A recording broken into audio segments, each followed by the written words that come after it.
Language is constantly evolving. Words once considered acceptable, well, by some, are at least a social faux pas or are totally unacceptable. And by the same token, some words that were unacceptable are now acceptable, even embraced. And for this episode, I will explore a number of words relevant to this podcast. And initially, I was unsure which to include. Then I thought, why not adopt the same technique I use for episode 2? Take pride in your flag. Therefore, I will explain the origin, meaning, and evolution of the letters that make up the initialism LGBTQIA. Equally, the title for this episode was Posing a Problem. And then the hit single from Tom Tom Club's eponymous first album, Wordy Robin Hood, came to mind. And the first line of that song seemed ideal. Welcome to Transwise Trans Strong. I am Caroline O'Reilly. Episode 8. What are words worth? Before I begin, and apologies to everyone who knows the meaning of the letters of the initialism LGBTQIA, but what do these letters represent? Well, they stand for lesbian, gay, bisexual, transgender, queer or questioning, intersex, and asexual. As well as defining the origin, meaning, and evolution of the letters LGBTQIA, I will include some historical background. I think loyal listeners will know by now I love a tangent. Apologies in advance for my pronunciation of non English names, terms, book titles, institutions. And also, some details may make for uncomfortable listening. And so, starting with the first letter, L is for lesbian. And in one sense, a case could be made for it having the oldest of origins. The word literally means a resident of the Greek island of Lesbos, and it was on the island of Lesbos that the Greek poet Sappho lived. She was born in 620 BCE and through her beautiful poetry expressed her love for women. And although mocked by some, there are also those who greatly admired and celebrated her poetry. A possible first usage is Jules Cottard's 1870 work Etudes médicales, where they used the word lesbian to describe women who love women. However, it wasn't until the 1960s that women in a same gender relationship adopted lesbian to differentiate themselves from men in a similar relationship.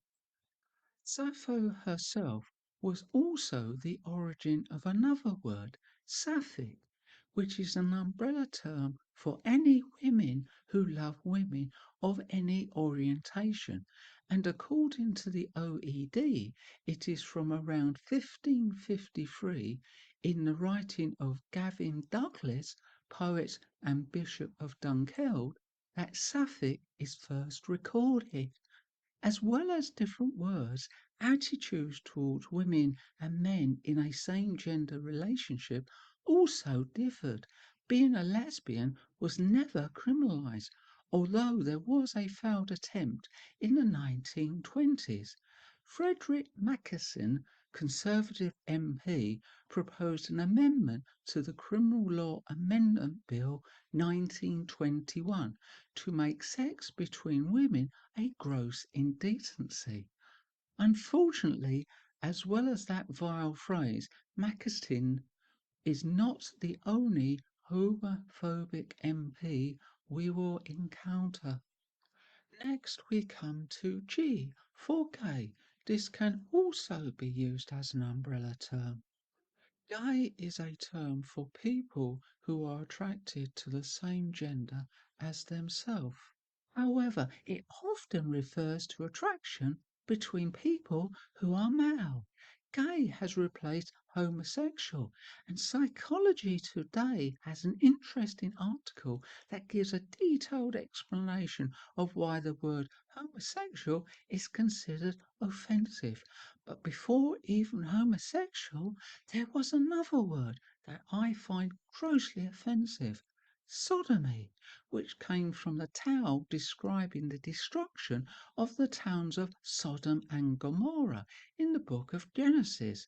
Sodomy being derived from the Latin Sodoma.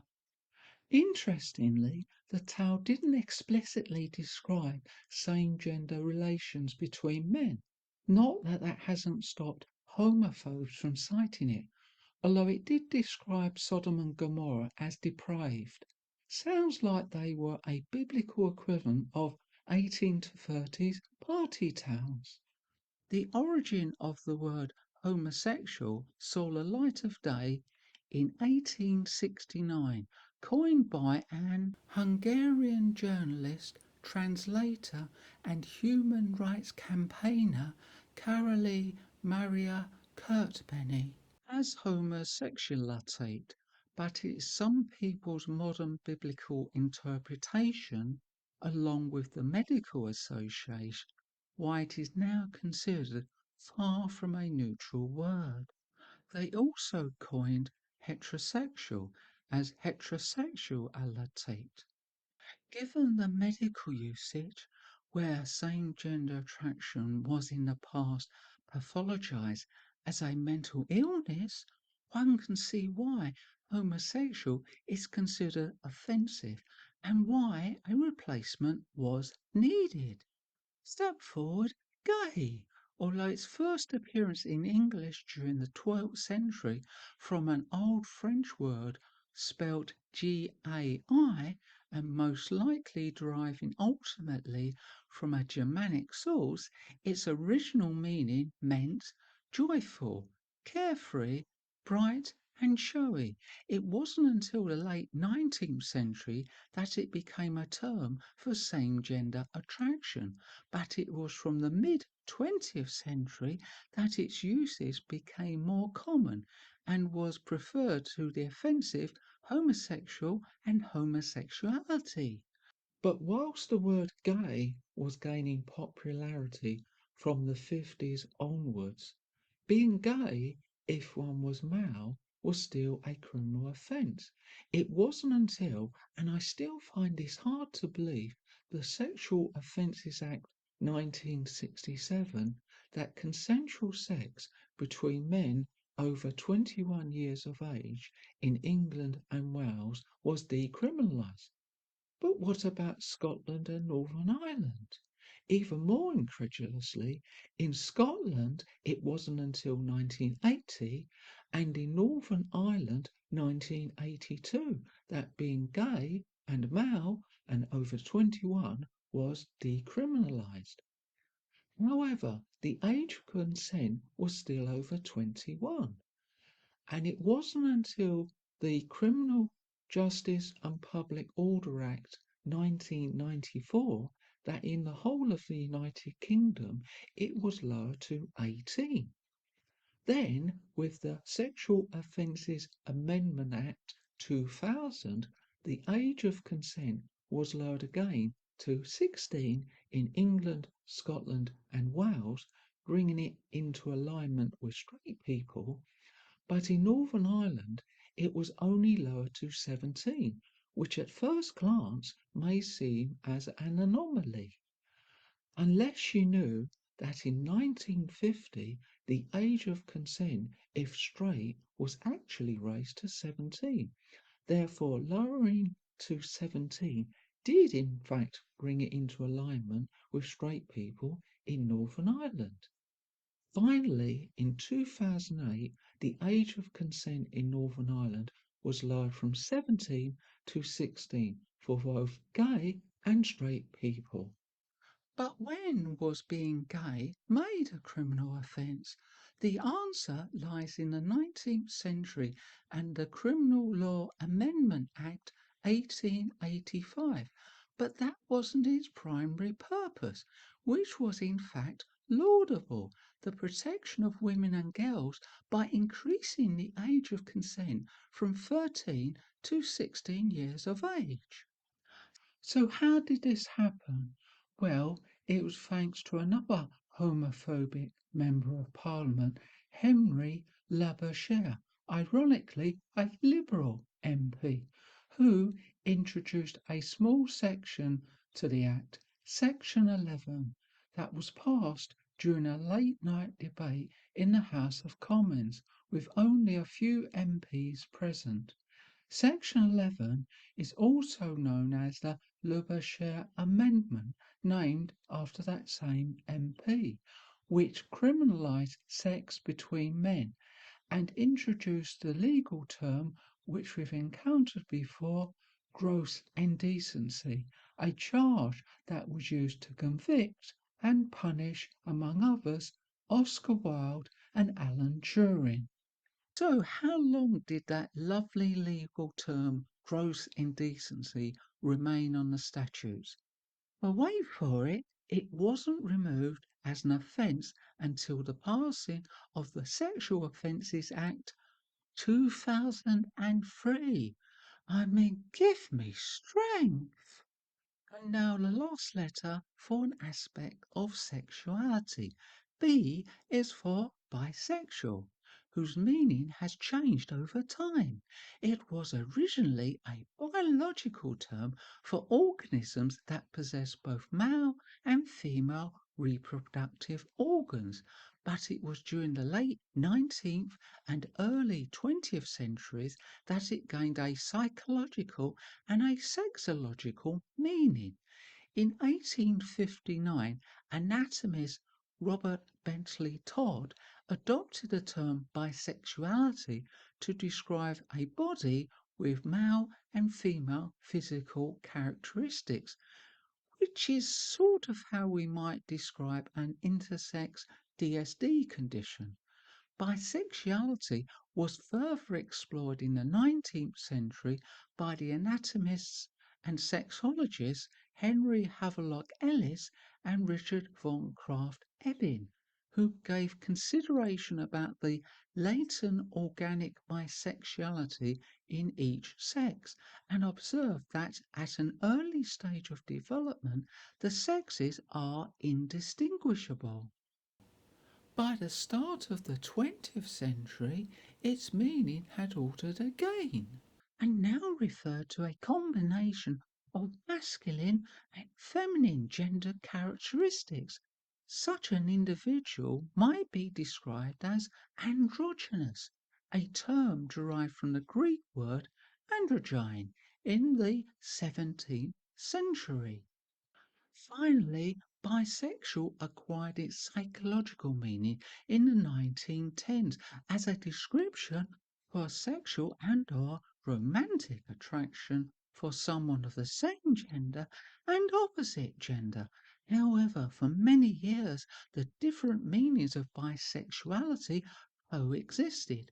The current understanding of bisexuality only began to be widely accepted in the 1970s and on into the 1980s, when bisexual activists advocated that it should be considered alongside lesbian, gay, and straight as a sexual orientation.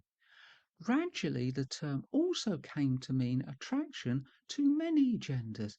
However, in the 1990s, pansexual began to be used instead when describing attraction to many genders. Pansexual, or rather pansexualism, was originally coined by Sigmund Freud in the early 20th century to describe their theory that all human behavior is driven by sexual instincts.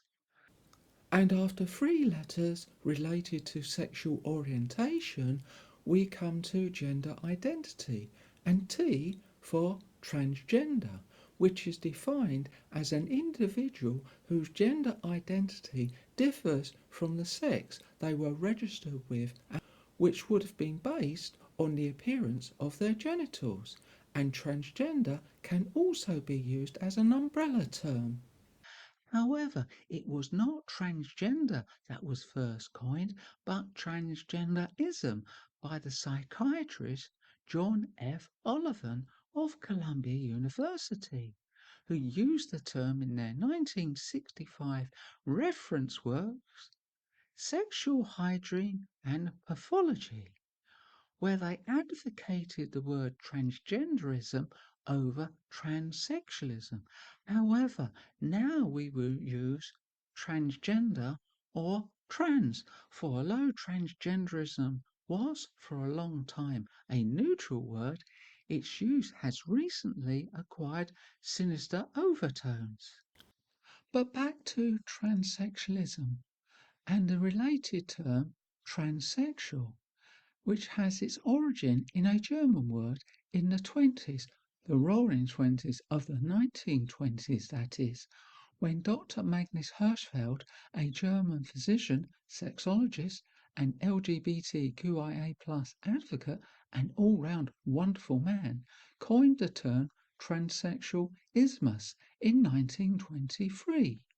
But Dr. Magnus Hirschfeld has been somewhat lost to history, and I only learnt about them whilst researching this episode, which I find a great shame. In 1919, they founded the Institute für Sexualwissenschaft, the Institute for Sexual Science, which could rightly claim to be the world's first gender clinic, and their understanding of gender identity and sexuality would not seem out of place today. Then it was revolutionary. And knowledge of the Institute of Sexual Science and Dr. Hirschfeld's research would counter those transphobes who suggest being transgender is a modern identity. I mean, seriously? But why are they a forgotten figure of history? Well, that was due to the Nazis, who were not impressed by their research. Can't think why. They also revoked Dr. Hirschfeld's German citizenship. Now, why does revoking citizenship still sound so familiar? Well, anyone who pissed off the Nazis, I am really liking. However, if you had Googled transsexual before listening to this episode, you might have come away believing that the word had its origin in 1949 in an essay by Dr. David Oliver Caldwell, Psychopathia Transsexualis, where they used the term transsexual. However, although they did indeed coin the term transsexual, it was based on the German word transsexual ismus, as mentioned. However, unlike Dr. Hirschfeld, Caldwell was against gender affirming surgery and believed being transgender was a mental disorder due to a negative environment in childhood. I mean, I just want to scream. Moving forward to the 1960s, it was with a medical textbook by Harry Benjamin, an American endocrinologist and sexologist, The Transsexual Phenomenon, published in 1966, that transsexual would gain wider awareness, and the book became the reference for transgender medical care within the medical community. And before leaving tea, there is one last word beginning with T that I would like to mention transvestite. And we return to Dr. Hirschfeld, who published a book in 1910 in English, Transvestites, the Erotic Drive to Cross Dress. I think I reached my German pronunciation limit with the Institute for Sexual Science. The book was a sympathetic and understanding explanation of what it meant to be a transvestite. However, that word is now considered offensive and has been replaced by cross dressing and cross-dresser when describing an individual who dresses in the clothing of the opposite gender. Cross-dressing appeared as a verb around 1966 and cross-dresser a noun from 1975. But why did I say the word transsexualism had acquired sinister overtones? Well, there was a speech by a far-right commentator, Michael Knoll, in March 2023 at the CPAC, the Conservative Political Action Conference, which was reported on by the Los Angeles Times. The LA Times has an article on the speech where Knowles advocated that transgenderism must be eradicated from public life entirely. And I'll let that sink in for a moment and then imagine instead they'd said homosexuality or Judaism.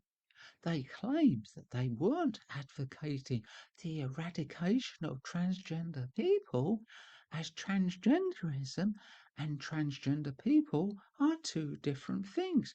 Well, I believe them, as well as believing in the Tooth Fairy and Father Christmas. Well, of course, the latter is a real person. That speech was in step with the anti diversity and inclusion movement currently infecting America at federal, state, and local level, where facts are a movable feast, and discussing gender identity, sexual orientation, and racial and ethnic identity in public schools is under attack. According to a BBC Future article, repeat a lie often enough and it becomes the truth, is a law of propaganda often attributed to the Nazi Joseph Goebbels. And one last thought on anti diversity and inclusion policies. It is from the Holocaust Encyclopedia. During the first 6 years of Hitler's chancellorship, there were more than 400 anti Jewish decrees and regulations, and although most were at national level, state, regional, and municipal officials also acted on their own initiatives. Need I say more? 3 letters back in the alphabet is Q for queer or questioning. I said in the introduction that some words that were unacceptable are now acceptable, even embraced. Queer was the word I had in mind. When it entered the English language is not known, but in the early 16th century it had gained the meaning of strange, odd, peculiar, eccentric. So you can see how by the 19th century it would be adopted as a derogatory insult directed against people who were lesbian, gay, bisexual, or trans. But when and how did its meaning change? It was in the 1980s that queer began to be taken back and used as a neutral or even positive word, and a notable use was by the organisation Queer Nation, who circulated an anonymous flyer at the New York Gay Pride Parade in June 1990, titled Queers Read This. And today, queer is used by those who feel their gender identity, gender expression, sexual orientation does not neatly fit into given cultural norms. The other meaning is questioning, and in the LGBTQIA plus context, this means just that individuals who are evaluating their gender identity and or sexual orientation. For the penultimate letter, we come to I for intersex. There seems to be a question about when the term originated, 1915 or 1917. However, the related term intersexuality first appeared in a paper, Intersexualität unter endokrinen Aspekten des Sex, Intersexuality and the Endocrine Aspect of Sex in 1917 by Richard Benedict Goldschmidt, a German geneticist. However, before intersex and intersexuality, there is a related term, intersexual. Its first use was around 1866 and was a combination of inter and sexual. It was initially a description for pertaining to both sexes or existing between sexes. It later came to mean having both male and female characteristics. But back to Goldschmidt. It was through their research on insects, in particular the gypsy moth, that they found some animals were neither male nor female, but represented a whole spectrum of male and female observable characteristics. It was for these differences that they coined intersex, which, like intersexual, was a combination of inter, meaning between, and sex, and they would also go on to apply the term to humans.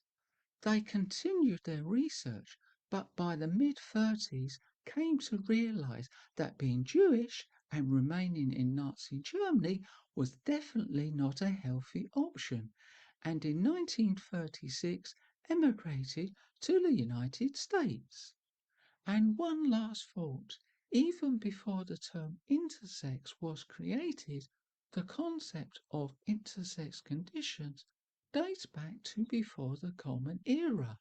And prior to the adoption of intersex, there was another term that is now not only out of date, but is now considered offensive and derogatory, hermaphrodite, and should never be used. The word hermaphrodite entered the English language in the late 14th century, initially to refer to animals with both sexes, then was later applied to humans. Its origin was from Greek mythology, Hermaphroditus, who was a son of the gods Hermes and Aphrodite. It was Anne Fulto Sterling who raised the awareness of intersex with a 1993 article, The Five Sexes Why Male and Female Are Not Enough, which questioned the notion that we are a strictly binary species. And in the same year, Cheryl Chase founded the Intersex Society of North America, ISNA, which was a non-profit advocacy group.